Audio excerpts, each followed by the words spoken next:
നാമത്തിന് മഹത്വം ഉണ്ടായിരിക്കട്ടെ. എൻ്റെ പേര് റിയ. ഞാൻ +1 പഠിക്കുന്നു. കഴിഞ്ഞ 2 ആഴ്ചയായിട്ട് ഞാൻ പൈശാചിക ബന്ധനത്തിലായിരുന്നു. അത് കൂടുതലായിട്ട് എന്നെ അലട്ടിക്കൊണ്ടിരുന്നു. ഒന്നും പഠിക്കാൻ പറ്റുന്നില്ല. അങ്ങനെ 2 ആഴ്ചയോളം ഇത് എല്ലാ സമയത്തും എന്നെ പിന്തുടർന്നുകൊണ്ടേയിരുന്നു. അങ്ങനെ എൻ്റെ സമാധാനം മുഴുവനായി നഷ്ടപ്പെട്ടു. അങ്ങനെ ഇരിക്കുമ്പോൾ തിരുമേനിയെ വിളിച്ച് പറഞ്ഞു. പിന്നെ അടൂര് ചെന്നു ഞങ്ങൾ പ്രാർത്ഥിച്ചു. ഇപ്പോൾ എനിക്ക് യാതൊരു കുഴപ്പമില്ല. രാത്രിയൊക്കെ ആകുമ്പോൾ ശ്വാസം മുട്ടൽ കൂടും, നെഞ്ചിനിടിപ്പ് കൂടും. ആ സമയത്തൊക്കെ എൻ്റെ ചേട്ടനെ കാണുമെന്ന് ആഗ്രഹം തോന്നും. അങ്ങനെ ഞാൻ വയ്യാതെ കിടന്നപ്പോൾ അമ്മയച്ഛനും അവിടെ ഇങ്ങനെ ബെഡിൽ ഇരിക്കുകയായിരുന്നു. അപ്പോൾ ഞാനിങ്ങനെ വയ്യാതെ ഇങ്ങനെ ശ്വാസം വലിച്ചുകൊണ്ട് ഇങ്ങനെ കിടന്ന സമയത്ത് പെട്ടെന്ന് ഇങ്ങനെ തട്ടി വിളിച്ച് ഞാൻ കണ്ടു വന്നപ്പോൾ മുമ്പിൽ യേശുവായിരുന്നു. അപ്പോൾ എന്നോട് ചോദിച്ചു, എന്തിനാ ഇങ്ങനെ ആവശ്യമില്ലാത്ത കാര്യങ്ങളൊക്കെ ചെയ്യുന്നേ? അപ്പോൾ ഞാൻ ഒത്തിരി കരഞ്ഞു. അത് കഴിഞ്ഞിട്ട് അപ്പം പറഞ്ഞു, എല്ലാവരുടെയും സമാധാനം പോയിരിക്കുക, ഇങ്ങനെയൊന്നും ചെയ്യരുത്, ഒരിക്കലും ചെയ്യരുത്, എന്നെ തൊട്ട് സത്യം ചെയ്യാൻ പറഞ്ഞു. ഞാൻ കാലിൽ വീണ് സത്യം ചെയ്തു. ഞാൻ കിടന്ന കട്ടിലിന് അരികിലുണ്ടായിരുന്നു. ആ കാലിൽ വീണ് സത്യം ചെയ്തു, ഒരിക്കലും ഞാൻ അങ്ങനെയൊന്നും ചെയ്യില്ലായിരുന്നു. ജനുവരി 18-ാം തീയതി ഒരു 7 ആയപ്പോഴത്തേനും മോൾ മുറ്റത്തോട്ട് ഇറങ്ങിയപ്പോൾ ഭയപ്പെട്ടു. ആരോ തലമുടിക്ക് പിടിച്ച് വലിക്കുന്ന കേട്ട് ഞാൻ പിടിച്ചോണ്ട് അപ്പോഴത്തേനും ഒരു 10 ആനയുടെ കപ്പ നമ്മളെ ഒഴിക്കുക ഒരു കണക്കിനെടുത്ത് സിറ്റൗട്ടിൽ കൊണ്ടുവന്നു. അന്ന് ഞങ്ങൾക്ക് എന്തോ ആണെന്നൊന്നും അറിയത്തില്ലായിരുന്നു.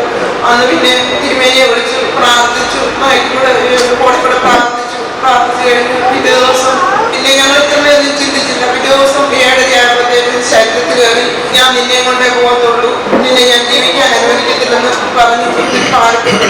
പിന്നെ ഞങ്ങൾ തിരുമേനി വിളിച്ച് തിരുമേനി രാജവംശനും ഒരു സഹമായിട്ട് പ്രാർത്ഥിച്ചു. തിരുമേനി തന്നെ കൈ വെച്ച് പ്രാർത്ഥിച്ചു. അന്നേരം ശൈലി എന്ന് പറയുന്ന ദുരാത്മാ നമ്മൾ ആക്രമിച്ചു. അന്നേരം പറഞ്ഞു ഇതിനെ പ്രാർത്ഥിച്ചുണ്ടാക്കി പോകാൻ പിന്നെ പോയി കഴിഞ്ഞ് 5 മിനിറ്റ് കഴിയുമ്പോൾ ശരീരത്തിൽ പിന്നെ ഇതുപോലെ ഞങ്ങൾ അടൂര് കൊണ്ടുപോയി ആണെന്ന് ബന്ധിച്ച് പ്രാർത്ഥിച്ച് ഇപ്പോൾ 2 ആഴ്ച കാലം കൊണ്ട് എൻ്റെ കുഞ്ഞിനെ സമാധാനം സന്തോഷമായിട്ട് ജീവിക്കുന്നു. എൻ്റെ കർത്താവിൻ്റെ പൈതലിനെ കാത്തു പരിപാലിച്ചു. ദൈവം നല്ലവരെന്ന് ജീവിതത്തിൽ രുചിച്ചറിവാകുന്ന സകല ഉപകാരങ്ങളിൽ ഞങ്ങൾ കുടുംബമായിട്ട് നന്ദി കരയേറ്റിക്കൊണ്ട് ജീവിക്കാൻ ആഗ്രഹിക്കുന്നു.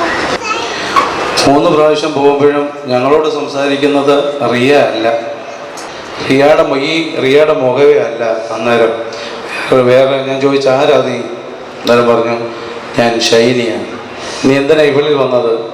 അതെനിക്ക് എന്നെപ്പറ്റി വ്യക്തിപരമായ ചില കാര്യങ്ങൾ മറ്റുള്ളവർ അറിയാനുണ്ട്, അത് ഇവളിൽ കൂടി അറിയിക്കാനായിരിക്കുന്നത്. അപ്പം നീ ആ വ്യക്തികളിലൊക്കെ പോയി അത് സംസാരിക്കാത്ത എന്താണെന്ന് ചോദിച്ചാൽ, ഇവളോട് എനിക്ക് ഇഷ്ടമാണെന്നൊക്കെ പറഞ്ഞ് ഇങ്ങനെ കൂടി അപ്പോൾ യേശുവിൻ്റെ നാമത്തിൽ നീ പോകാൻ ശാസിക്കുമ്പം അന്നേരത്തേക്കങ്ങ് പോകും. പിന്നെ പോയിട്ട് ഞങ്ങളങ്ങോട്ട് തിരിച്ച് അടൂര് ചെല്ലുമ്പം ആ കൂട്ടുകാരി ഇങ്ങനെ തിരിച്ചു വരുമായിരുന്നു. 4ാമത്തെ പ്രാവശ്യം ഈ ബന്ധനം വീണ്ടും ഉണ്ടായി. അടൂര് കൊണ്ടുവന്നു. ഞങ്ങളുടെ പ്രാർത്ഥനാ സ്ഥലത്ത് വെച്ച് ചെയ്യേണ്ടതുപോലെ അങ്ങ് ചെയ്തു. യേശുവിന്റെ നാമത്തിൽ നിന്നെ ബന്ധിക്കുകയാണെന്ന് പറഞ്ഞു. ബന്ധിച്ചു. ആ അന്ധകാര ശക്തിയുടെ മേൽ യേശു ജയമെടുത്തു. ഇപ്പം എത്ര ദിവസമായി ഫ്രീ ആയിട്ട്? 15 ദിവസം. പിശാചിന്റെ തലയെ ഒരിക്കലായി തകർത്തവൻ നമ്മുടെ മധ്യത്തിലുണ്ട്. അവന്റെ ശക്തി നമ്മുടെ മധ്യത്തിൽ വ്യാപരിക്കുന്നു. പാമ്പുകളെയും തേളുകളെയും ശത്രുവിന്റെ സകല ബലത്തെയും ചവിട്ടി മെതിക്കുവാൻ അവൻ നൽകിയ സ്വർഗീയമായ അധികാരത്തിന്റെ ശക്തി അത് നമ്മുടെ മധ്യത്തിൽ വ്യാപരിക്കുന്നതിനെ ഓർത്ത് നമുക്ക് ദൈവത്തെ സ്തുതിക്കാം.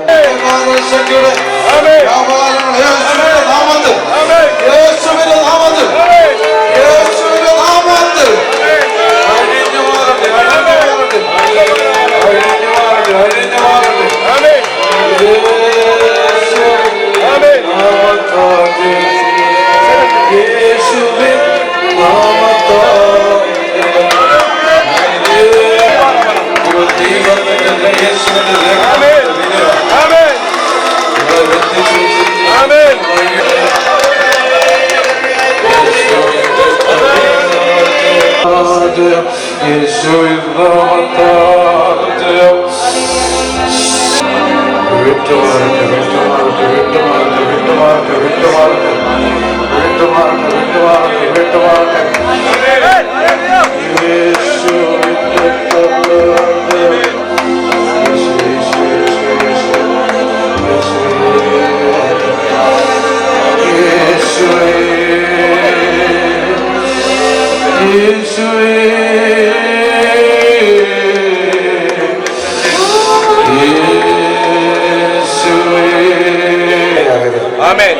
ഇപ്പോൾ ആ ശത്രുവിന്റെ എല്ലാ വ്യാപാരങ്ങളെയും യേശുവിന്റെ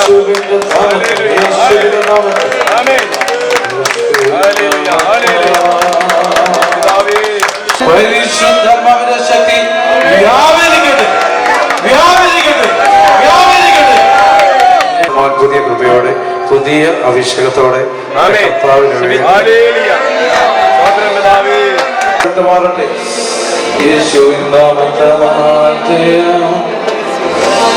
ചില അന്ധകാര ബന്ധനങ്ങൾ വ്യാപരിക്കുന്നു, ചില അന്ധകാര ബന്ധനങ്ങൾ വ്യാപരിക്കുന്ന നന്മയ്ക്കെതിരായ ചില പോരാട്ടങ്ങൾ, അന്ധകാര ബന്ധനങ്ങൾ വ്യാപരിക്കുന്നു, അന്ധകാര ബന്ധനങ്ങൾ വ്യാപരിക്കുന്നു. ശക്തമായി കരമടിച്ച് ദൈവത്തെ സ്തുതിക്കണം.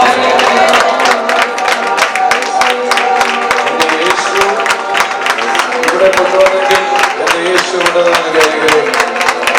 കർത്താവേ, സ്തോത്രം പിതാവേ. Hallelujah, hallelujah, hallelujah.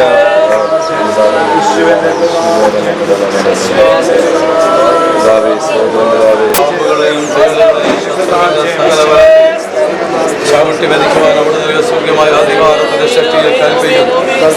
എല്ലാ അന്ധകാരങ്ങളും യേശു ക്രിസ്തുവിന് അധികാരമുള്ള നാമത്തിൽ, യേശു ക്രിസ്തുവിന് അധികാരമുള്ള നാമത്തിൽ ദൈവകരങ്ങളിൽ ഏൽപ്പിച്ചു കൊടുത്ത് വീണ്ടും നമുക്ക് ശക്തിയോടെ പ്രാർത്ഥിക്കാം. ആത്മാവിൻ്റെ ശക്തിയിൽ പ്രാർത്ഥിക്കുമ്പോൾ ദൈവം നമ്മുടെ ജീവിതത്തിൽ ഇന്ന് അത്ഭുതം പ്രവർത്തിക്കും എന്നുള്ള വിശ്വാസത്തോടെ ഈ പ്രാർത്ഥനയിൽ നിങ്ങൾ സംബന്ധിക്കുമെങ്കിൽ തീർച്ചയായിട്ടും ഇന്ന് നിങ്ങളുടെ ജീവിതത്തിൽ ഒരു അത്ഭുതം സാധ്യമാണ്. പ്രിയമുള്ളവരെ, നമുക്ക് തലകളെ വണക്കാം. പരിശുദ്ധാത്മാവിൽ നിറഞ്ഞ യേശു ഇന്ന് ഞങ്ങളിൽ ഇരിക്കുമ്പോൾ ആ യേശു മുഖാന്തരം ശക്തനാകുവാൻ തക്കവണ്ണം എന്നെ ദൈവത്തിൻ്റെ പരിശുദ്ധാത്മാവ് സഹായിക്കണമേ. കർത്താവെ, ഈ പ്രോഗ്രാം കണ്ടുകൊണ്ടിരിക്കുന്ന ഓരോ വ്യക്തികളുടെയും ദുർബലതകളെ അവിടെ എടുത്തു മാറ്റുന്ന ദൈവമാകിയാൽ നന്ദിയോടെ സ്തോത്രം. ആത്മാവിൻ്റെ വലിയ ശക്തി ഇന്ന് ഈ വചനം കേട്ട ഓരോ വ്യക്തികളുടെ മേലും വ്യാപരിക്കുന്നതിനെ ഓർത്ത് നന്ദിയോടെ സ്തോത്രം. അവിടെ നിന്നും ജീവിക്കുന്ന ദൈവമാകുന്നു എന്ന് ഈ ജനം വിശ്വസിക്കേണ്ടതിന് ഇവരുടെ മേൽ ദൈവത്തിന്റെ ശക്തി ഇപ്പോൾ വ്യാപരിക്കണമെന്ന് പ്രാർത്ഥിക്കുന്നു. ഞങ്ങൾ ഒരുമിച്ച് പ്രാർത്ഥിക്കുമ്പോൾ നിന്റെ മക്കളുടെ ഭാരമുള്ള വിഷയങ്ങളെ സ്വർഗം മാനിക്കുന്നതിനെ ഓർത്ത് നന്ദിയോടെ സ്തോത്രം ചെയ്യുന്നു. ഇപ്പോൾ കർത്താവേ, രോഗത്തിന്റെ കെട്ടുകളെ അങ്ങയുടെ നാമത്തിൽ അധികാരത്തിന്റെ ശക്തിയോടെ ഞങ്ങൾ അഴിച്ചു കളയുകയാണ്. സകല ഭാരങ്ങളും യേശു ക്രിസ്തുവിന്റെ നാമത്തിൽ നീങ്ങിപ്പോകട്ടെ. പൈശാചിക ബന്ധനങ്ങളാൽ കഷ്ടപ്പെടുന്ന വ്യക്തികളുടെ മേൽ ഇപ്പോൾ പിശാചിട്ടിരിക്കുന്ന എല്ലാ കെട്ടുകളും സ്വർഗത്തിനും ഭൂമിക്കും അധികാരമുള്ളവനായ യേശു ക്രിസ്തുവിന്റെ നാമത്തിൽ അഴിച്ചു കളയുക. ഇപ്പോൾ നിന്റെ മക്കൾ സ്വാതന്ത്ര്യം പ്രാപിക്കട്ടെ. പുതിയ കൃപയിൽ, പുതിയ അനുഗ്രഹത്തിൽ ദൈവകൃപ പ്രാപിച്ചുകൊണ്ട് ആത്മാവിൽ അങ്ങേ ആരാധിപ്പാൻ നിന്റെ മക്കളെ സഹായിക്കണം. യേശു ക്രിസ്തുവിന്റെ നാമത്തിൽ തന്നെ, ആമീൻ. നാളെ തിരുവനന്തപുരത്ത് സ്വർഗീയ അഗ്നി ശുശ്രൂഷ നടക്കുകയാണ്. അത് തിരുവനന്തപുരത്ത് പ്ലാമൂടിന് സമീപം തേക്കുംമൂട്ടിലുള്ള ആനഡി ഹോസ്പിറ്റലിന് എതിർവശത്തുള്ള വക്കം മൗലവി ഫൗണ്ടേഷൻ ഹാളിലാണ് 3 മണി മുതൽ 6 മണി വരെയാണ് ഈ ശുശ്രൂഷ നടക്കുന്നത്. കഴിഞ്ഞ മാസത്തെ പ്രാർത്ഥനകളിൽ സംബന്ധിച്ചവർ തീർച്ചയായും ഈ മാസം പ്രാർത്ഥനയിൽ സംബന്ധിക്കും. കാരണം അത്ര വലിയ വിടുതലാണ് തിരുവനന്തപുരത്തും നടന്നത്. അനേകർക്ക് വിടുതൽ ദൈവം നൽകി. അനേകരിൽ നിന്ന് പൈശാചിക ബന്ധനങ്ങൾ വിട്ടുപോയി. അനേക വർഷക്കാലമായി 24 വർഷമായി ബന്ധനത്തിൽ കഴിഞ്ഞിരുന്ന ഒരു സഹോദരിയെ കർത്താവ് ആ ശുശ്രൂഷയിലൂടെ വിടുവിച്ചു. അനേക അത്ഭുതങ്ങൾ ഇന്നും നമ്മുടെ യേശു പ്രവർത്തിച്ചു കൊണ്ടിരിക്കുന്നു. എന്തിനാണ് എന്ന് ചോദിച്ചാൽ, നിങ്ങൾ മാനസാന്തരപ്പെടേണ്ടതിന്, നിങ്ങൾ യേശുവിനെ അറിയേണ്ടതിന്, യേശുവിനെ ആത്മാവിലും സത്യത്തിലും നിങ്ങൾ അവനെ ആരാധിക്കേണ്ടതിനാണ്. ഈ ശുശ്രൂഷ നിങ്ങൾക്ക് അനുഗ്രഹമാകുവാൻ തിരുവനന്തപുരത്തുള്ള എല്ലാ പ്രിയപ്പെട്ടവരും, ഈ പ്രോഗ്രാം ശ്രമിക്കുന്ന എല്ലാ പ്രിയപ്പെട്ടവരും കടന്നു വരിക. ദൈവം നിങ്ങളെ അനുഗ്രഹിക്കട്ടെ. എല്ലാ ഒന്നാം ഞായറാഴ്ചയും തിരുവല്ല പുഷ്പഗിരി റോഡിൽ ഒയിസ്റ്റർ കൺവെൻഷൻ സെൻറ്ററിൽ 3 മണി മുതൽ 5:30 വരെ സ്വർഗീയ അഗ്നി ശുശ്രൂഷ നടത്തപ്പെടുന്നു.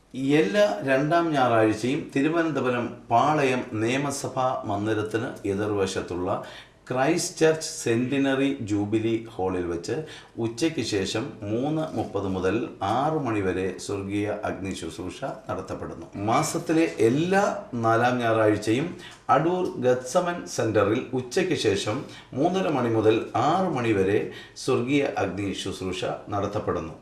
എല്ലാ വെള്ളിയാഴ്ചകളിലും അടൂർ വടക്കെടുത്തുകാവ് ഗത്സമൻ സെൻറ്ററിൽ 11 മണി മുതൽ 1 മണി വരെ സ്വർഗീയ അഗ്നി ശുശ്രൂഷ നടത്തപ്പെടുന്നു.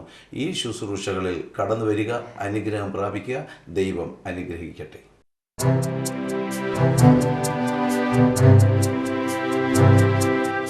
അഗ്നി, സ്വർഗീയ അഗ്നി, അഗ്നി, ജീവന്റെ അഗ്നി.